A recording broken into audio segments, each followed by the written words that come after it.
The two countries committed a gross human rights violation. Both countries committed political and ideological genocide. Both countries committed crime against humanity. These crimes committed by both countries are not subject to the state of limitations. The concurrent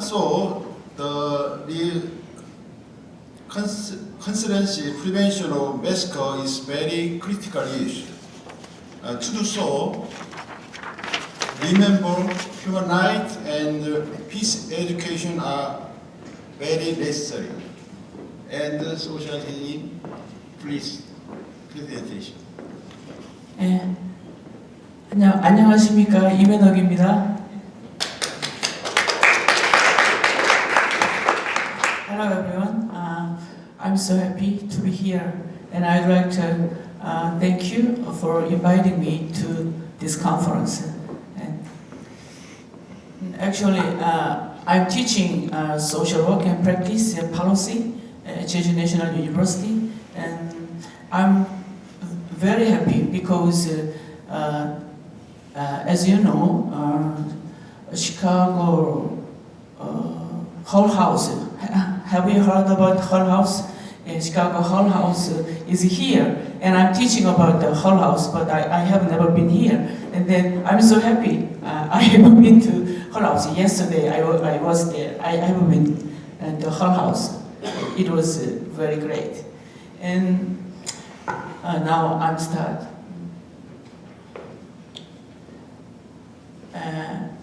Roy Tamashiro's presentation always give me a very deep resonance to me, and a few years ago and also today, because he showed my father's drawing to you.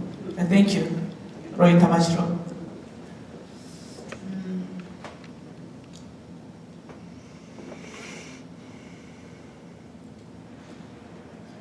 This is the model I developed last year, and I would like to express my appreciation for this chance to make my presentation at Chicago University. This conference must be a big history footprint for Jeju Island, South Korea, I think. My study started with an interview with my father, Im, in 2008, 10 years ago. Now he stays in bed.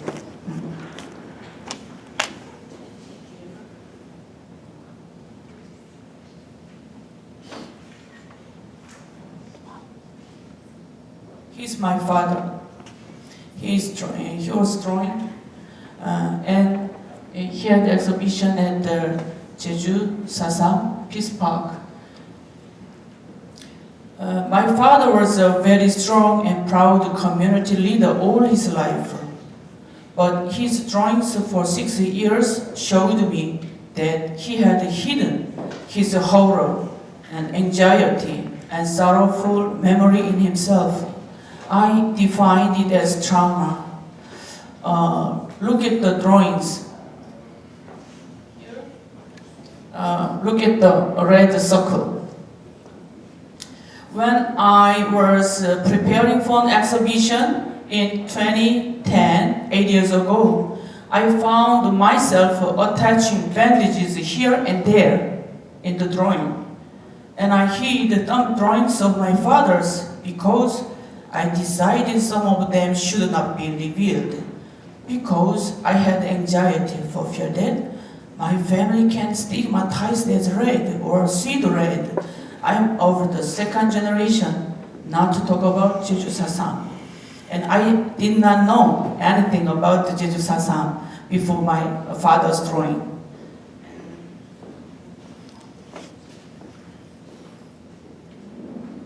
Look at the screen.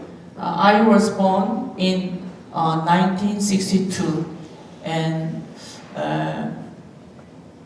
educated in Jeju. And look at the bar. I was born and raised up and educated in silence to Jeju.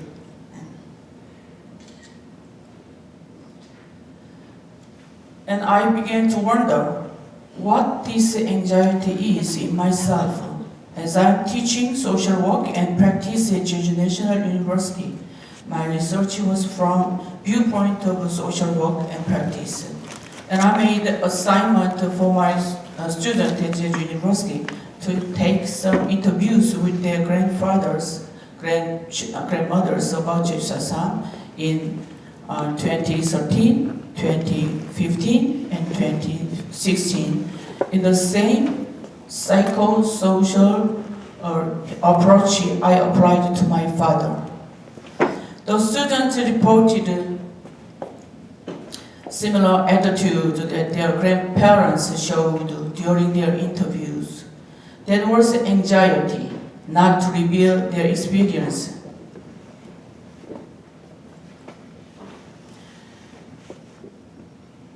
Even after 65 years, one student asked for my identification card number because his grandfather told the students, "Your professor must be a raid from North Korea. That's why she gave this kind of assignment to you, the innocent of the class. Therefore, he would like to refer to the police for my identity." Then I sent my identification card number to him, but at last he apologized to me for his rudeness. And in 2016 and 2017, I made another program for communication between generations at our center. I gathered the first generation and second generation and third generation members. At first, grandfathers told their story. Like here, look at the photo about Jeju Sasam. Soon after that, I asked the second generation to talk about Jeju Sasam. But all the second generation was silenced and uncomfortable about Jeju Sasam. They didn't want to talk about it at all. I asked one more time the third generation to talk about Jeju Sasam. The third generation didn't know about Jeju Sasam. And even if they talked about Jeju Sasam, they don't know much about it. And just remembered Jeju Sasam as an accident that happened a very long time ago. That's why we need peace education in the school. And last year and this year, I asked middle school students what Jeju Sasam is. A student answered loudly, "Red." Likewise, at the micro level, they have still anxiety and fear not to reveal it. How about their exorcism?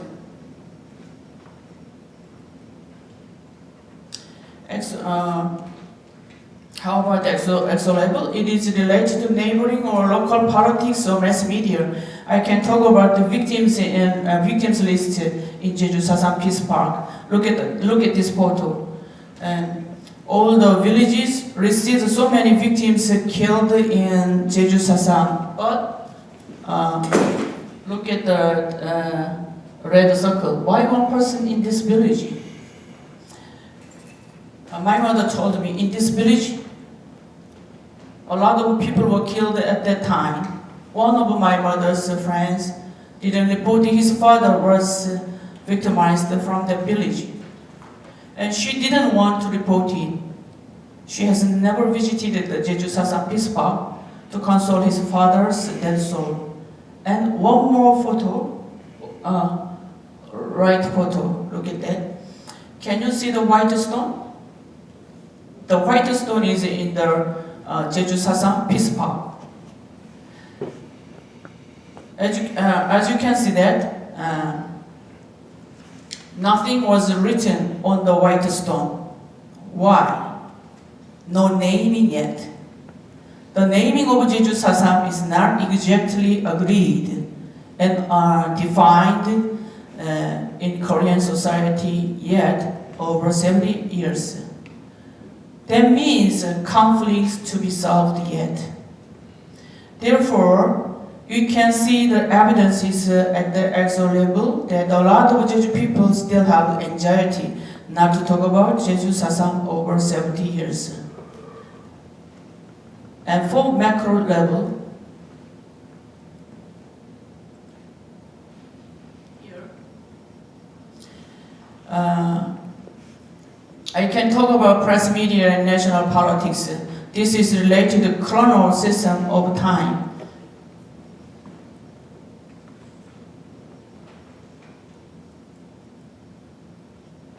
Here, chronal time, look at the red letters. Red Island in 1948 and guilt by association system was abolished in 1980, and now we are under national security law. And actually, we were raised and educated under the censorship. And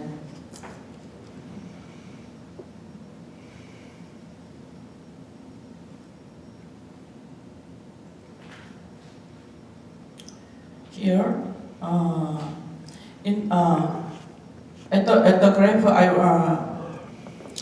that's not only why second generation have more anxiety and unrest with talking about Jeju Sasam than first generation, but also why the second generation like me do not know about Jeju Sasam. I did research of what national newspapers nationwide reported about Jeju incident in 1947, 1948.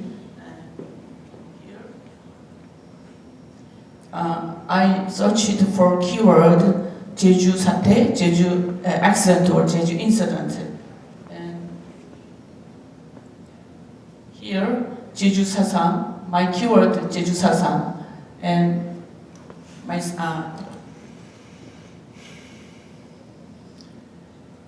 and news media reports can have a considerable impact on policy learning of second generation and third generation. The national news reported the Jeju accident as a communist riot until 1987. But the liberal newspaper started publication in 1988, 한겨레 신문, and Professor Ko Chang-hoon established Jeju Sasam Institute.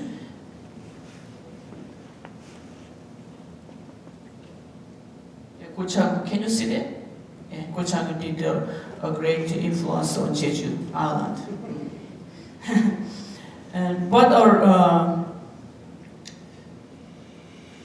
He started research about Jeju Sasam in 1989, and the national newspaper reported about Jeju Sasam from another newspaper from that time. In the meantime, the first and second generation have been troubled with anxiety not to be involved with guilt by association to get a job. It's a kind of red complex to be collectively stigmatized as red. In conclusion, Jeju Sasam traumatized elderly showed empirically the same kind of long-lasting anger, anxiety, horror, and guilt. As such, Jeju people showed historical trauma transmitted to the next generation. And for the trauma healing model, I passed this safety and memory and money and connection into reality and memory and about the memory and money. Roy Tamashiro talked about that. And for the trauma healing, I passed all the systems through trauma recovery model. Unless the safety and stability are presupposed, it is impossible to reintegrate with reality through memory or mourning. In conclusion, Jeju Sasam traumatized elderly showed the same kind of long-lasting anger, anxiety, horror, guilt, etc. And the first task of trauma recovery is to establish the survivor's safety. No other therapeutic work can possibly succeed if safety has not been adequately secured. Above all, social healing is social healing to secure safety at macro level and exo level is a prerequisite for personal trauma recovery at micro and individual level. All my research findings related to Jeju Sasam showed that no safety for Jeju people has been secured at any system level. And I concluded that necessary safety at the macro level should be the prerequisite to heal Jeju Sasam trauma at the micro level. And I would like to suggest the following Jeju Sasam historical trauma recovery model at every systematic level. First, for the macro. Here. For the macro, it is compound that if at the macro level there is no sense of safety. Yeah. The historical trauma of Jeju Sasam is hard to heal. Therefore, the ideological human rights and peace values should be secured at the macro level. And second, for the exo level.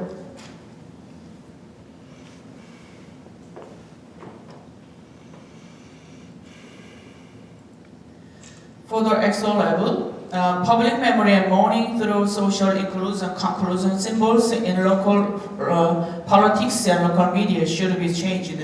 Public memory and mourning through cultural and art symbols for social inclusion are necessary. This year, I'm very happy, this year we have observed considerable change in Korea.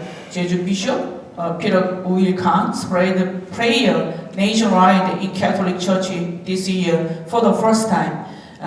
I'd like to thank you. And public memory and mourning event was held in Seoul too. And Camellia badge you are wearing now is a very important symbol. For the social practice, Jeju Sasam Trauma Center should be established to heal. Yes, thank you. I have to talk about this one. Jeju Sasam Trauma Center, and Moon Jae-in, our president, while delivering his speech at the Sasam Peace Park, he talked about the Jeju Sasam Trauma Center. He promised the Jeju people to support trauma, to establish this Jeju Sasam Trauma Center. Actually, finally,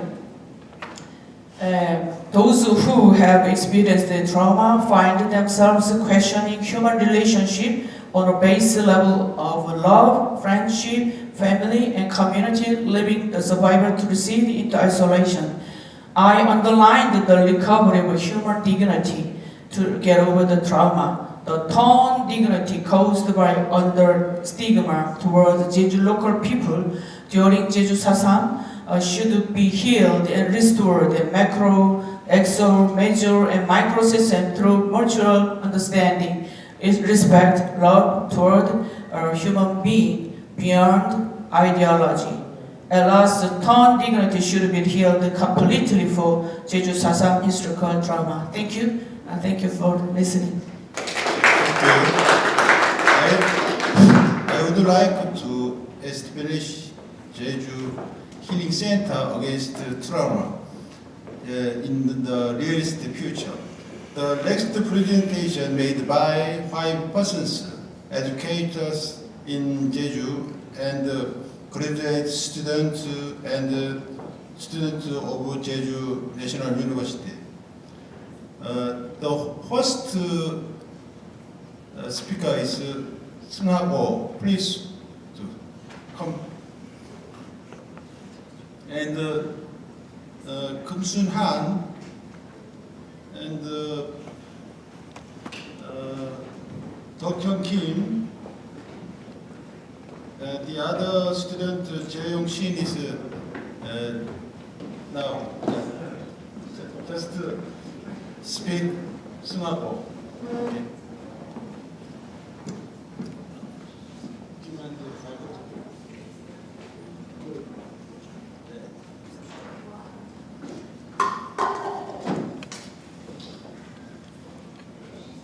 First and foremost, I would like to extend my thanks for allowing me to come before you.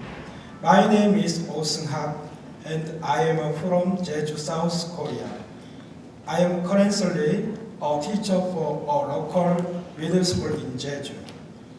Due to the Jeju Sasam incident, 30,000 of about 300,000 Jeju people during the 1940s were killed. In other words, about 10% of Jeju population was killed off. For me personally, 8 members from my mother's side of the family were part of the 10% that were affected. Following the event on the 1st of March 1947 protest, my maternal grandfather fled abroad. Eventually, he was found and along with 7 close relatives killed by the police. My mother spent her childhood without her parents. Because of my mother farming the land and the fields, and as well as living a life of hardship, I too know well the pain of Jeju's sad families.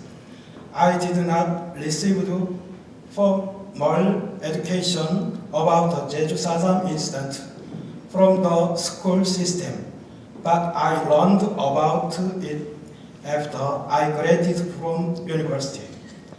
I also learned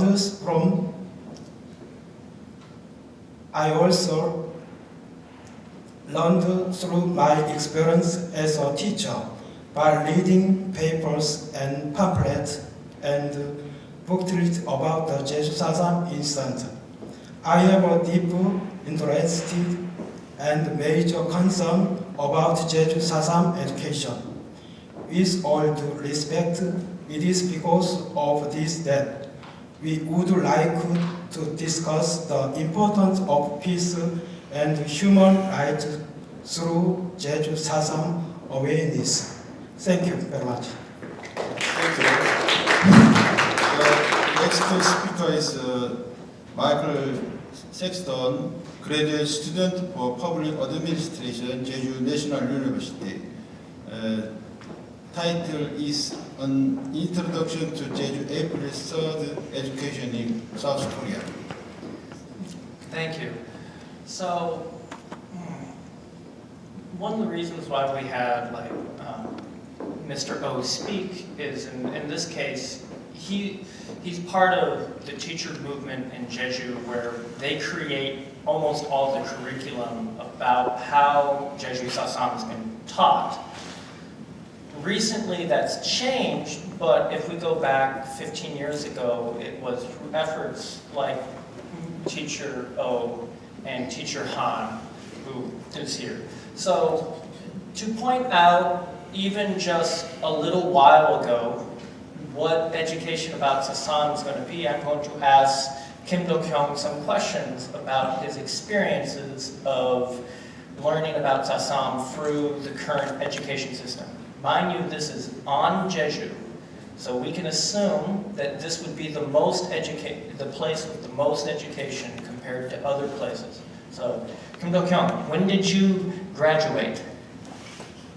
I graduated from high school in 2010. Okay, so when was the first time in school that you heard about Sasam? When I was middle school student, I learned in Korean history class, but just one paragraph. Yeah. Okay, so other than that one paragraph, was there any other classes that talked about Sasam in your education? Maybe not. Okay, now, do you think that educating about Sasam is important? Of course he does, Yeah. he's here. I wrote this yesterday to remember, and I would like to read this. I didn't learn enough about history because they forced us to forget it. I think we should know about our history because humans have history. There's a difference between human and animals. Good history or bad history, that is our history. For me, for you. Thank you. Okay, thank you. So that was, in 2010 he graduated, so in middle school that would have been around 2005, 2006. In middle school there was one paragraph about Sasam. Now, I have a large paper and obviously I'm not going to tell everything, but I just want to go off some important points. So, Jeju education, so just put it bluntly, you could not mention much about Jeju Sasam before 1988 because it was illegal under the anti-communist and national security law. One of the rare examples of discussions of it would be the publication of this novel, Suni Samchon. This author was arrested and tortured for writing this short story. For English speakers in the audience, I suggest buying this copy. It's a half, like Korean on one page, English on the other. This translation is good. There's 2 other translations of it, and they're almost unreadable. Like, they're really bad. So, in Sasam education, or actually in Sasam, there's kind of 3 points of view that tend to be looked upon how people look at Sasam. You can a lot of people look at it as an uprising or a rebellion. A lot of people look at it as like a noble struggle. And then there's the other group that just looks at it as a tragedy or a massacre. Now, in general, education policy tends to be on that third one. They don't like to get into the ideological parts of whether it's a rebellion or whether it was justified. They just want to notice that at least 30,000 Jeju people were killed, and it was Jeju people that was affected. And so, with the education, when it's oriented to school, there's kind of 3 levels. In the case of elementary school, there's actually a lot of autonomy in the Korean curriculum to teach local history. And so for the students in Jeju, they go to historical sites, field trips. There's examples of the organization that Teacher O helped founded, the teachers that teach about Sasam, about meeting survivors. There's lots of speech contests that are done every year. And there's always field trips, so this would be them walking around on some historical sites, and then the ones on the right should be the ones that participated in the speech contest. So there is a lot of push, especially for the younger kids, to be educated about Sasam now in Jeju. And that's because there's a certain amount of freedom for it. And in middle school, it gets a little harder. Now, teachers. So starting in 1990, when it became legal to talk about Sasam again, people were allowed, the Jeju Teachers Union started offering classes to other teachers if they were interested about Sasam. In 2001, from the Education Office, they produced education materials that could be shown in classes around the nation, and they became popular enough. Now, in 2008 is where the first official teaching materials about Sasam happens. Now, mind you, 2008, that's 60 years after the event, that these are the first kind of official teaching curriculum about it. Now, starting from 2015, it has been nice that there is a consistent offering to any teacher around, any teacher groups around the country, if they want to be able to learn about Sasam and then teach it in their own classrooms, they can come to Jeju and receive training. That does exist. And that has been pretty good. And so the teachers, this group is from, I believe, Sejong City and Gyeonggi-do, and they're visiting some historical sites, and up there they're walking with a tour. I believe that's the same group from Sejong City. I join these sometimes, but that day was really cold. I didn't want to do it. Okay, so let's kind of break it down again. Elementary, there's no books, but lots of freedom for experiences, field trips. Middle school, currently right now, like Kim said, there is one paragraph that mentions about Sasan. Okay, now we get to talk about high school. So, after 2007, it was allowed to, instead of, it used to be just one national high school textbook, and they allowed many. But you have to pass the process. So they made the guidelines in 2009, 2011 for all the various high school textbooks. And now, interestingly enough, the high school textbook, like the guidelines that talk about how to write the textbook, does mention Sasan. Specifically what they say though is, be careful how you talk about Sasan. That is the only mention. It doesn't say what should be a part of it. They just say, if you write about this part of history, be careful. So I'm going to use some examples from, I think I'm just going to do two. So this is the official textbook. This would be the government-made one. So they mention about March 1st uprising. You will note, so I summarized all these textbooks. All the translations are my own, so if they are bad on my account. What's interesting about this one is there's a lot of emphasis on justifying the reaction to the March 1st protest, specifically in this textbook. And people, you know, give the government to the People's Commission. It's making it seem very communist-led.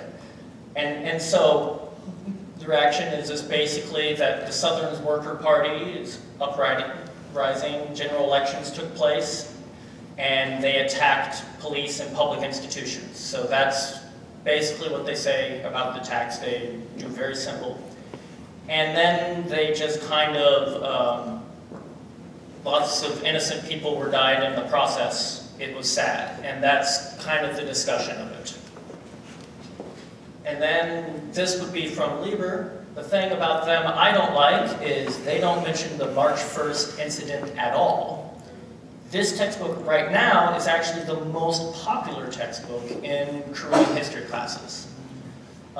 They do mention the March 3rd movement in context of being against the general election on 5/10, and they use the phrase Nam Joseon Rodang, like Southern Joseon Workers Party, which, to be honest, I'm relatively well read, I've never heard of.